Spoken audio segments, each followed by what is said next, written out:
What's up, Creed? Welcome to your Friday warm-up here. We have our demo video coming at you with AMRAP by 5 minutes for our warm-up. We're going to 20-foot bear crawl. All right, so marking off a space, kind of gauging about 20 feet, think about maybe 2 basketball goals on the ground, however far that may be for you, 20 feet. And then we're gonna go 10 tuck-ups, 20 pike shoulder taps, and then 5 burpees in our warm-up. So with our bear crawl here, we'll show a little bit here. We'll take a few steps forward. We can do a low bear crawl where our knees are close to the ground, tabletop position. All right, we can stand on up, switch it around. We can go into a high or a pike bear crawl with our hips nice and high here. I encourage you guys always to get a little bit lower and closer to the ground to work on that mobility and that range of movement. But if it's not there yet, we can modify and go into our high bear crawls with our hips up high. Then we have 10 tuck-ups. So we'll be down on the ground in a hollow hold position here, palms open to the sky, down by my hips. And we're gonna be bringing those knees into our chest. We're balancing on that tailbone at the top, get a good squeeze, and then relax, all right? If we have to, let those heels rest on the ground, and then contract and squeeze, balance for a second, and then relax on the floor, all right? Just a modification to help us get used to that motion. Then we have 20 pike shoulder taps. So we'll be in that pike position here, trying to get those hips in line with our shoulders, a nice flat back, straight line, shoulders to hips. And then we're tapping each opposite shoulder 10 times each for a total of 20 here. All right, this pike is too hard. We can obviously walk those feet back or those hands forward, and we'll have a lower high pike in our hips. And then if we have to, we can come down into push-up position or a high plank. And we're gonna go into shoulder taps just like that. Then we have 5 burpees on the ground here. Going chest to floor, hop those feet back, and then hop those feet forward, nice and wide with flat feet, all right? Try not to land on your toes here. We always want to encourage flat feet in that landing position so we have full control and stability over our hop at the top. Then, Friday, we have a little partner workout. So if you want to call someone up for this one and invite them over to your house, maybe do a little driveway workout.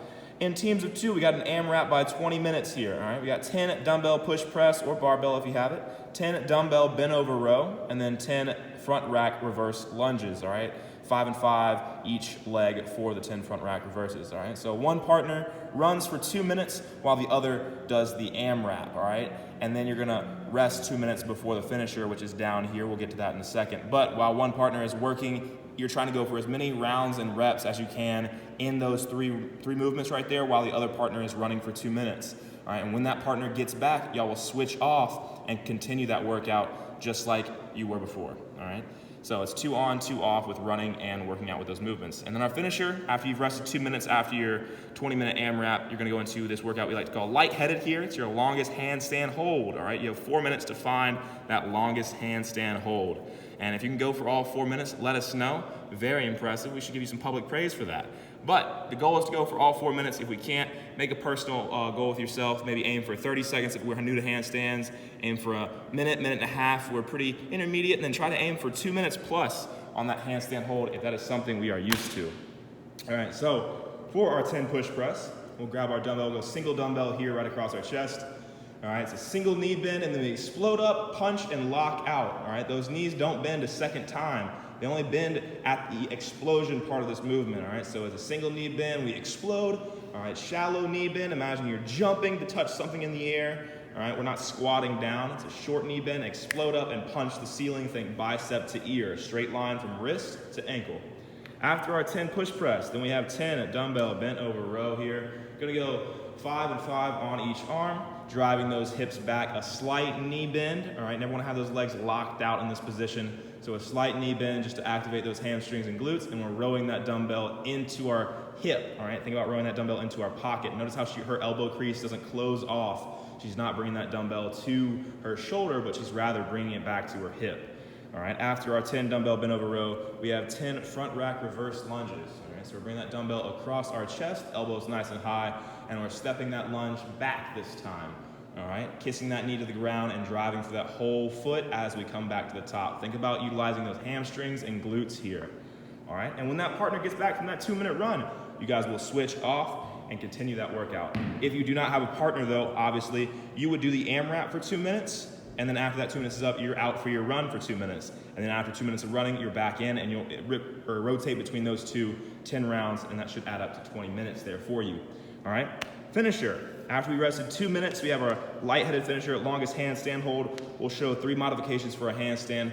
First and foremost, we have our wall walk. We'll start in that push-up position, kick those feet up onto the wall, walking those hands back, and we're trying to get our body as close to the wall as we can, all right? Think about keeping our hips over our shoulders here, and if we want to, we can walk away from that wall a little bit, and if we do get about this close from the wall, let's say she's about a foot all the way from the wall, she's gonna push those hips out over her shoulders. So don't let those hips sag into the wall. We always want those hips over our shoulders in a straight line. So we may have to push those legs away from the wall and keep our toes into the wall there, all right? A little tip, if obviously you have drywall in your house, I would advise against kicking up into the handstand. That's why we wanna do the wall walk. It's a little more gentle on the drywall, and also maybe popping off those shoes to use barefoot or socks, just so we don't scuff up the wall. Then we have our pike handstand hold, all right? So it's a modification, kind of scaling down in our progressions. We can find a chair to place our hands on, or rather our feet, sorry, and then we're gonna basically put our toes into that chair or that ledge or that table, and we're driving our hips over our shoulders. And notice how straight her hips are to her wrist, all right? This is the same idea we want with that handstand in the wall. We're pushing those feet into the wall to keep those hips over our shoulders so they don't sag down. All right, just like that. Then, our last option here, if handstands are not our forte, we can go into a heavy dumbbell overhead hold. So if you have lighter weights, I would suggest grabbing 2 of the heaviest weights you have and go 2 dumbbells in each hand.